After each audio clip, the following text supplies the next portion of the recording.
you're at a bus stop, and your bus is late. Finally, it pulls up. You step aboard, and for a brief moment, the driver's facial features, their eyes, nose, mouth, are all in the wrong places. As you stare, their face quickly rearranges itself to appear more normal, more human. The door closes. There's no one else in the vehicle. You need my help. This is a voice from darkness.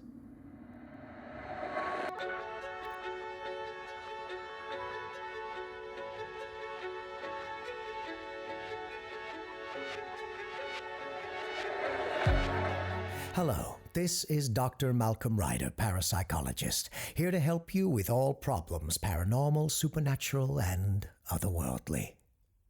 And we have a wonderful show planned for you tonight. There's 2 national alerts for the state of Florida, one for the Panhandle and another for the Everglades. After we go over these, we'll explore one of the strangest roadside attractions in American history. And of course, we'll finish our show with the phone lines open so you, our listeners, can call in. But first, let's get to our national alerts. A sinkhole has appeared in the middle of Kelson Avenue in Marianna, Florida. The hole's depth is currently unknown. However, 20 feet down, stone carvings of faces appear. The carvings continue for as far down as anyone can tell. Each is unique, yet is made to grotesquely express either the emotion of fear or that of delight. A spelunker descended into the hole to gather information about its depth. 2 hours into his descent, contact was lost, and he was pulled out. When he resurfaced, he was said to be in a daze. He removed his harness and immediately jumped back into the hole. Please be careful while driving on Kelson Avenue in Marianna, Florida. Our second national alert is for the Florida Everglades. The singing has returned to the wetlands. All of those in the area are advised to wear hearing protection for at least the next 72 hours or until otherwise instructed. The source of the singing is unknown, but is said to compel all who hear it to walk into the wetlands and be devoured by the creatures therein. Again, please wear hearing protection if you're within earshot of the Florida Everglades. And that's all we have for national alerts this evening. Next up, we have Today in Odd America, where we'll discuss a manifestation that once haunted every corner of this land. And afterwards, we'll open the phone lines.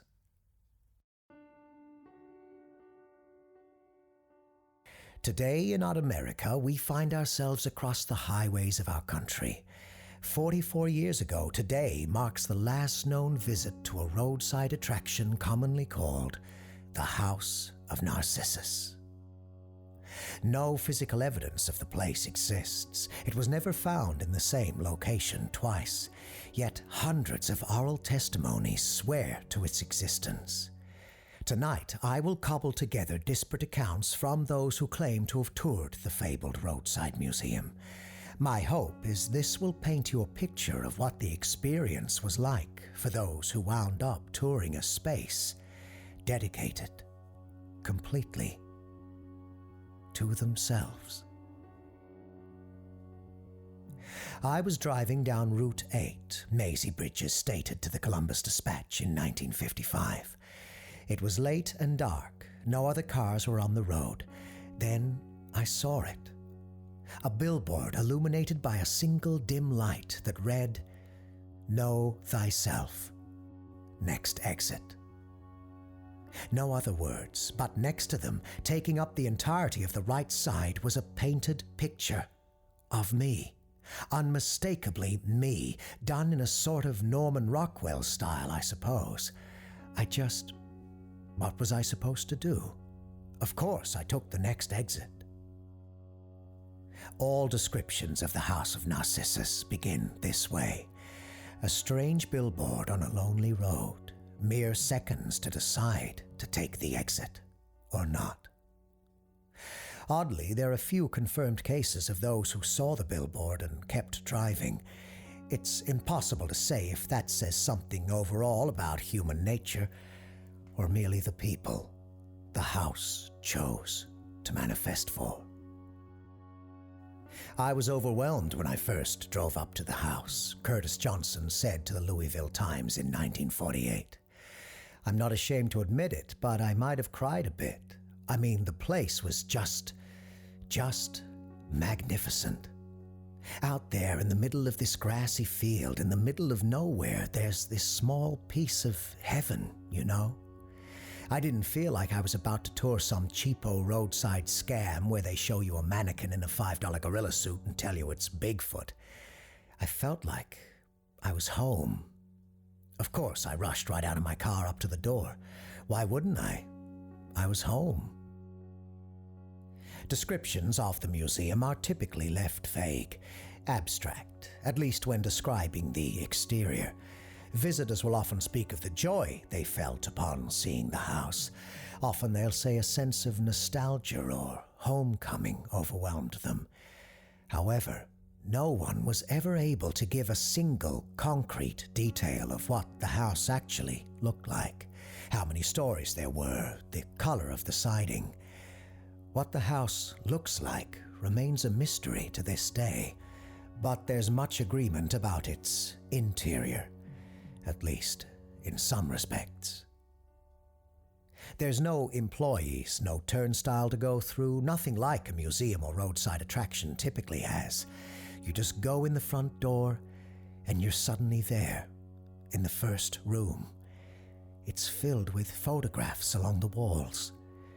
They were all of my family, friends, neighbors, teachers, former classmates, folks from my church, employers, co-workers, people I might have talked to only once in passing.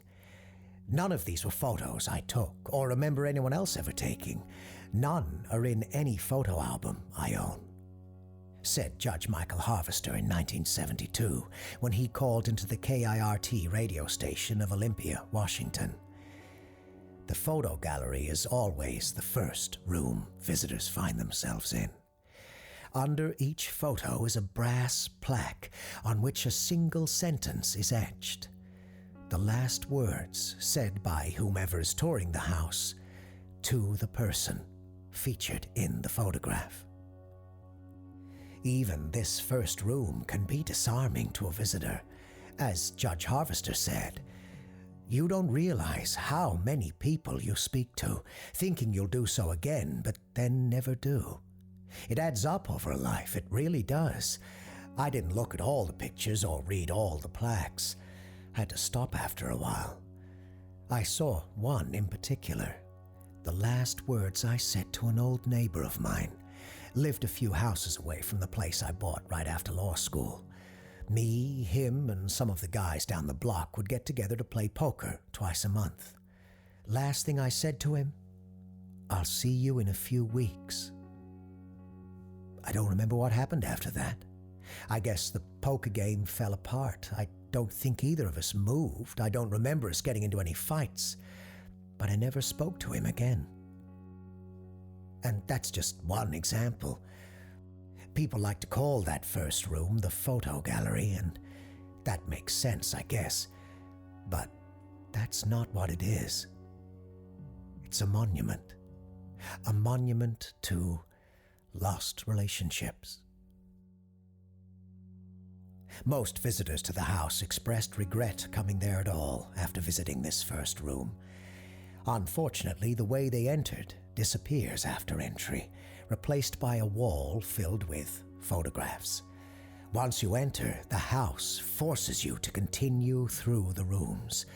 That is, if you wish to leave. The second room was a full-scale replica of my childhood home, said Sarah Lopez to the San Diego Tribune in 1966. All 5 rooms of our house back on Balboa Avenue. I went through the cabinets in the kitchen. The dishes, they were identical to the ones we had. There were these little hand-drawn designs on them. They're abstract, hard to describe, but the plates in that museum, they matched perfectly how I remembered them. It was impossible. Most statements regarding the second room share similar amazement at the level of detail on even the most insignificant items. Stains on the carpet, entryways scuffed and dirty from children's shoes. What really got me about the second room, Sarah Lopez said, were the smells. The kitchen had this overwhelming odor of garlic and cumin, spices my mother put in everything. The carpet near the entryway smelled like wet dog. Our lab, Daisy, would run through our neighbor's sprinkler, then come inside, right to that patch of carpet, and roll around. Little things like that I'd forgotten about completely, hadn't thought of in years. But suddenly, a million memories came rushing back to me. The average visitor reported spending somewhere between 4 to 5 hours in the House of Narcissus. There were outliers, of course, in both directions. Some, after seeing the photo gallery, ran through the other rooms without lingering. Others claimed to have spent days and only left when they were near dehydration.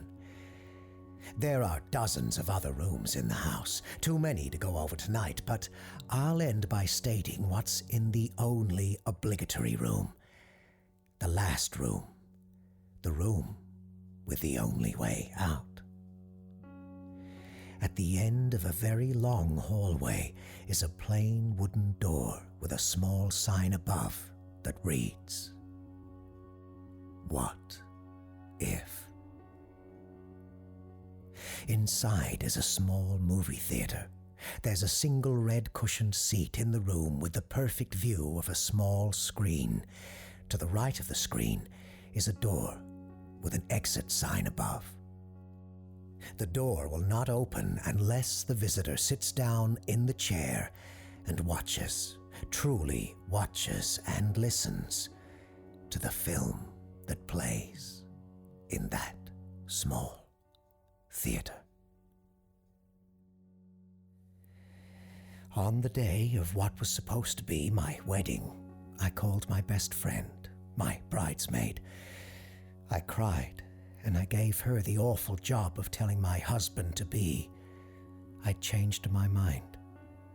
Said Tonya Blanton to the Santa Fe Dispatch in 1958.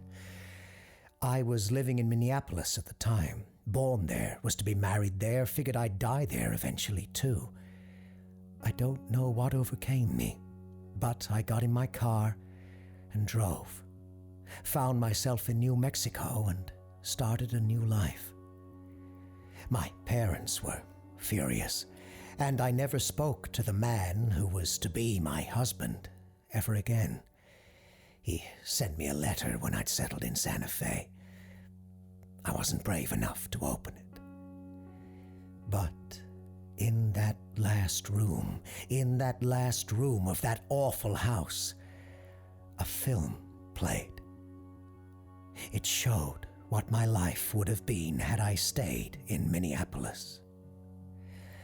I won't say what I saw, what I missed out on. All I'll say is, I know I made the wrong choice. I've thought about that every single day since visiting that terrible place. Tonya Blanton is not a unique case. Chicago journalist Studs Terkel, in his book The American Road, An Oral History, devoted a chapter to the House of Narcissus. He conducted over 20 interviews with those who'd toured the roadside wonder. When asked if they would change places and live the life they saw in that last room, would they? Every person he interviewed said they would. The House of Narcissus only existed for some 60-odd years. The last known visit occurred in 1977, outside of Spring Green, Wisconsin. People say I must have burned the place down or something, Buddy Palmer, the last recognized visitor, said to the Madison Gazette in 1980. I didn't, I swear, he went on. But if I had some matches and kerosene on me, would I have? Sure thing. No one should ever be forced to watch the movie that plays in that last room. I'll think of that picture the rest of my life. I know I messed up early on, and I'm not living my best, happiest life. You know how hard it is to get out of the bed in the morning with that hanging over you? Sometimes that movie plays in my dreams. I usually gotta call in sick to work the next day when it does. I just can't stop thinking about it. The rest of the place too. It's just too much.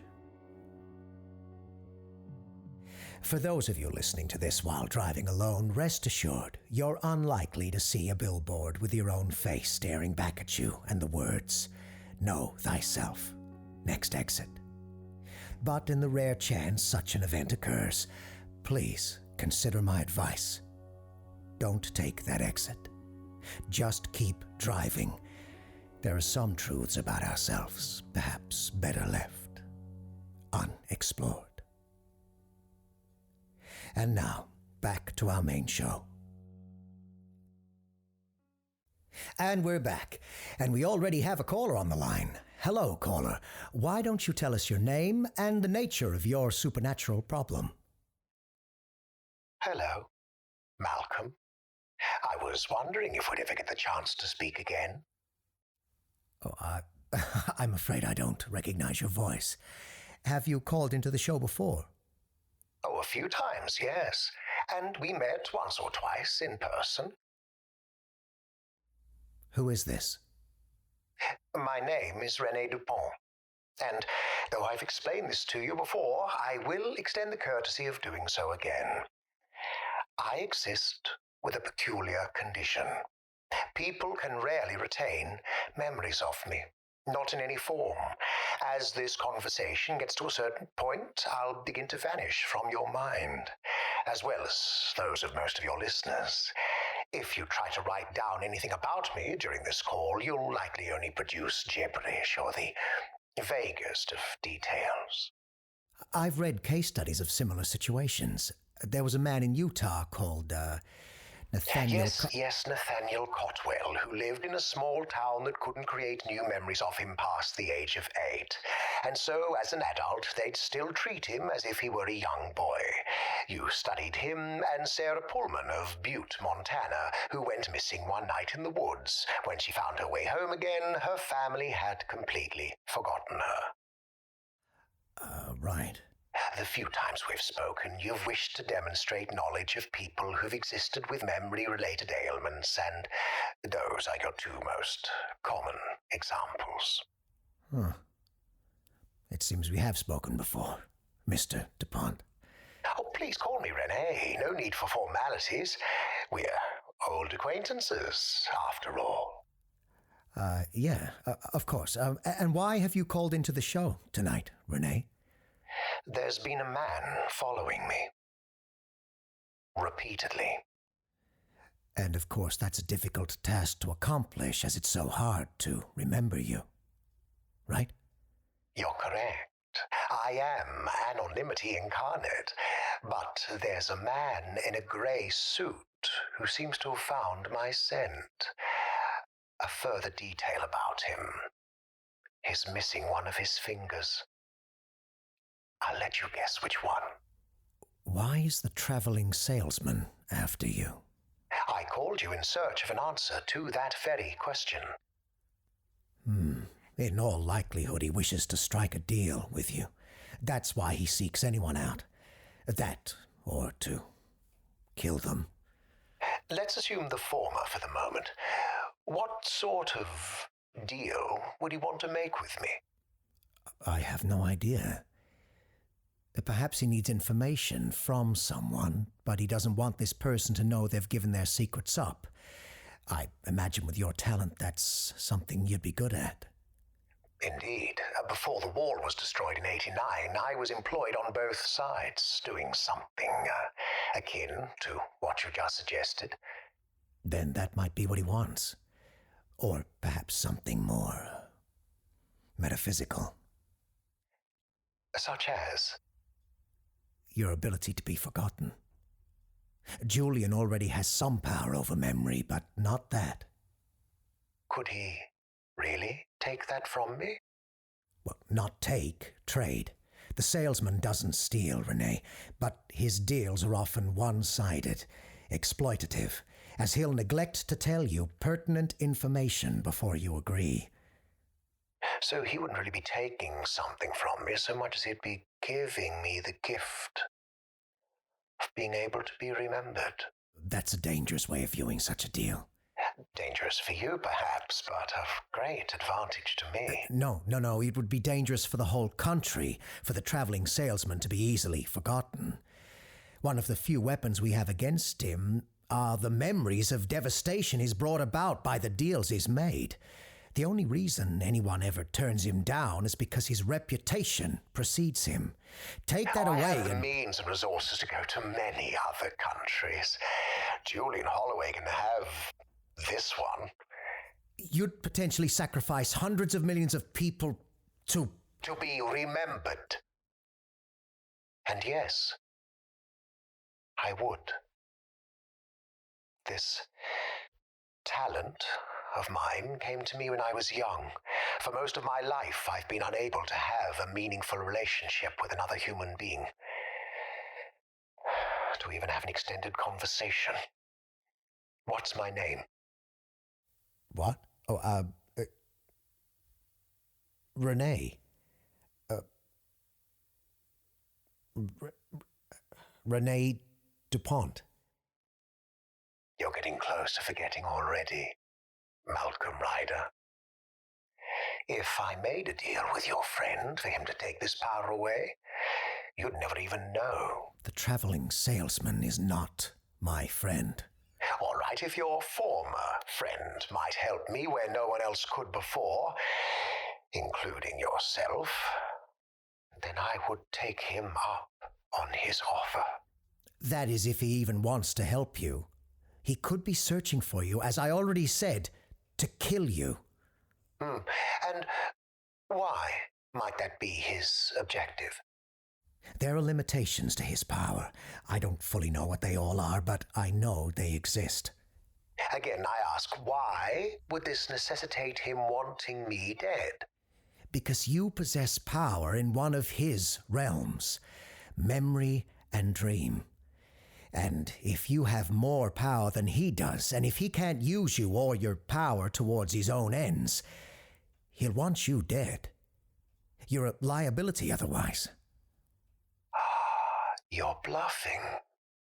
Trying to stoke fear in me so I stay away from him so I can't make a deal.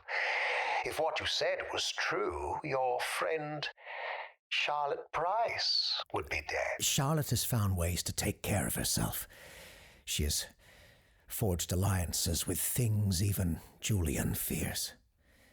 Have you done the same? What you're telling me is that I need leverage before I allow Julian Holloway to try and offer a deal to me. No, that's not what I'm saying at all. Under no circumstances should you attempt to make any deal with him. That's not what I took away from this conversation. Thank you so much, Malcolm. As always, you've been helpful. No, wait.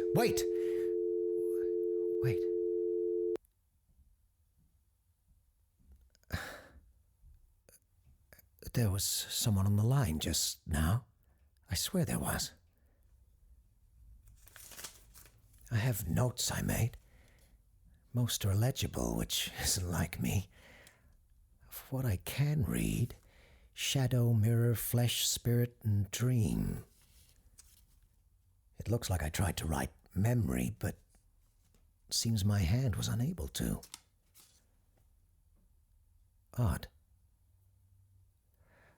I think we'll end the show there tonight.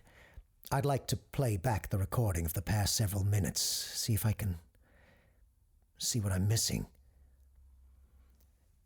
But if you're experiencing anything supernatural, paranormal, or otherworldly, please feel free to call in next time on A Voice from Darkness.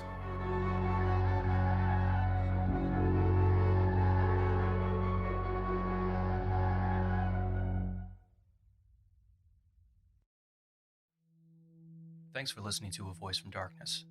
As always, that was Kristin Holland as Malcolm Ryder, and that was also Kristin Holland as Rene Dupont as well. If you haven't done so already, you should really give Kristin's other show a listen.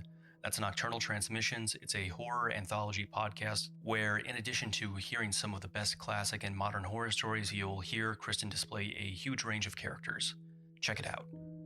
Also, as a special treat, we have a trailer for a brand new series from the good people over at Good Point Productions. Their latest series is called Two Flat Earthers Kidnap a Freemason. I'm a big fan of Good Point. Their first series, The Subjective Truth, launched about the same time as A Voice from Darkness did, and I've been a fan of them ever since.